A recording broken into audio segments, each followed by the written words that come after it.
Hey guys, what's going on? This is Liam. I just want to point out a few things that I've noticed recently which I think might help you with your tinnitus. So one of the main things I've noticed is that people who are of the Islamic faith, who follow the Quran and participate in Ramadan, for those of you who don't know, that's when you dry fast, I think it's 30 days a year, consecutive days a year, and it is when the sun is up. So people who follow Ramadan don't eat or drink when the sun is up, but they eat at night time.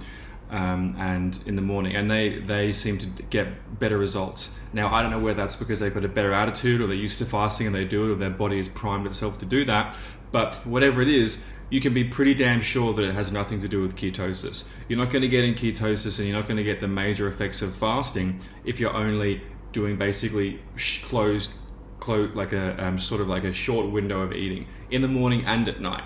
There's no way. You'll keep your insulin low, but normally the people I talk to who do that, they gorge themselves at night time, and it's a bit of a tradition to get together with a family and have a big cook and eat every night and every morning. So it's not about ketosis. It might be about the mental state and perhaps a religious pursuit that people who participate in Ramadan do tend to do very well, and I get less complaints from them. However, I also get some complaints from people who follow the Islamic faith and the Quran and Ramadan, and they tell me, Liam, look, I don't believe in fasting because I fast 30 days a year, and I still have tinnitus. First of all, fasting isn't the only thing. Second of all, you got to fix your diet. Third of all, there's a million other things you've got to cover, and the fasting doesn't even scratch the surface. The other thing is, you got to look at what is really considered to be fasting. Fasting is technically a portion of time when you don't eat. So I just ate food about 20 minutes ago, and I'm not eating now, so technically you could say I'm fasting, right? Until I eat next time, which will be tonight. But that's fucking ridiculous. That is so stupid. That's not fasting. That just means you're not eating. And from when the sun, people wake up, and it's just that's stupid. So you can call it fasting if you want, and it technically is. So that's true. The second thing is, I want to talk about fasting for a second. So when should you fast? Is it appropriate to fast? Like, how long should you fast? How should you start a fast? How should you break a fast? My advice now, my current advice, my most recent, since I've been working with a lot more people, is don't worry about the fasting. Don't do it yet. There's so many more things that need to be done before fasting should even be pursued. First of all, consult your doctor before you do any of this.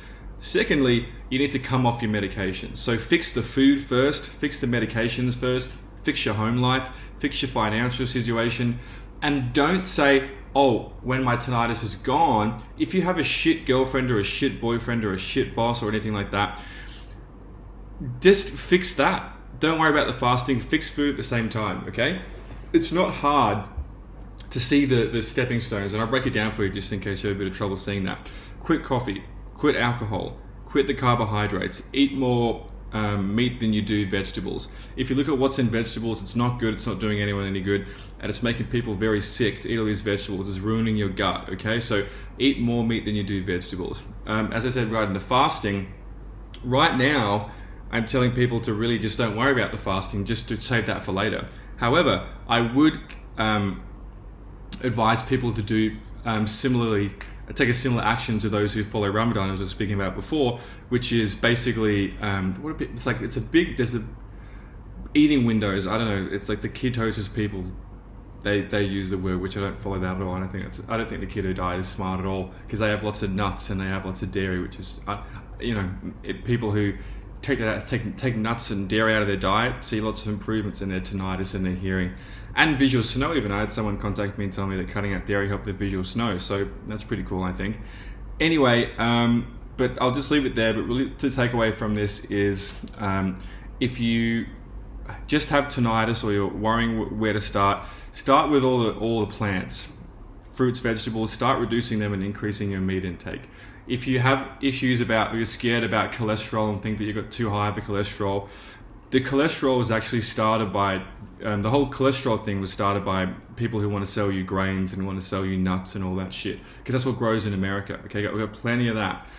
And it's all bullshit. Like, every cell in our body needs cholesterol. If I could hypothetically reach into your skin and pull out all of your cholesterol, you'd be dead within seconds. Our body needs cholesterol to send messages to the other cells. Okay, it's part of everything. It's intrinsic. Okay, it's like oxygen. Basically, everything living needs it in order to keep living.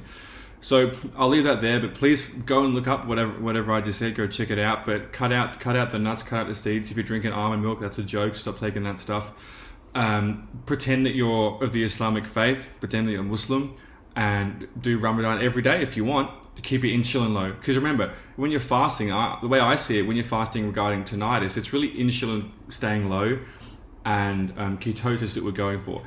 We're not going really for ketosis, but we're going for the immune system reset. So remember, if you got tinnitus from an ear infection or something like that, you could have a pooling of oxalates. The oxalates tend to gravitate towards, they bind with calcium and gravitate towards infected areas. So if you have had a scar or surgery, and you have a scar, for example, it's not healing well, there's a good chance that you can have too many oxalates in your body. And I believe I'm actually one of those people, because I have scars right now that I've had for about a year, and they look like I got them a week ago. So I'm like, what the hell's going on? So I thought I was so healthy, eating all these vegetables and oxalates and lectins and stuff like that. And I was like, oh my God, I better cut out lectins. I felt better. But now I just see it, and it's like, people think like, oh, if you eat mostly meat and no vegetables, you're going to get all your vitamins? No, it's the other way around.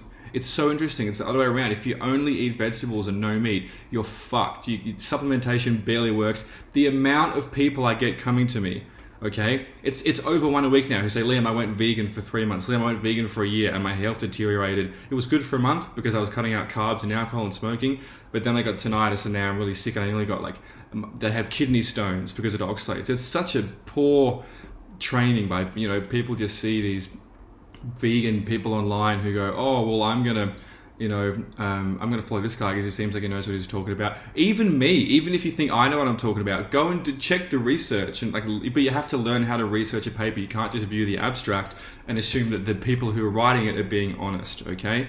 It's just not the way that it works. So anyway, I'll leave it there, but I hope you got something. I just wanted to make a quick little non-ranty but slightly ranty video, but obviously it's your body. People say, oh, everyone has a different, they adapt to different things, and everyone's body's different. Well, not really, because if you have a only plant diet, you're asking for trouble. And I'm just saying this from personal experience and reading studies on people getting extremely sick, and there's so many more. It's a whole mess. A baby's getting sick. It's not good. It makes no sense to me. And I've, basically been only eating meat for the last, it's up to nearly 2 months now. And I feel fucking awesome. There's no side effects. I haven't had a heart attack. My cholesterol's probably high. My testosterone is way higher. I sleep better. I don't have any sleep issues now, and I wake up and I'm out of bed before I wake up, which is I know that's something that people with tinnitus really want. So hope this helps, but go ahead and research anything that I've said here. Speak with your doctor, and just know that tinnitus is not for life.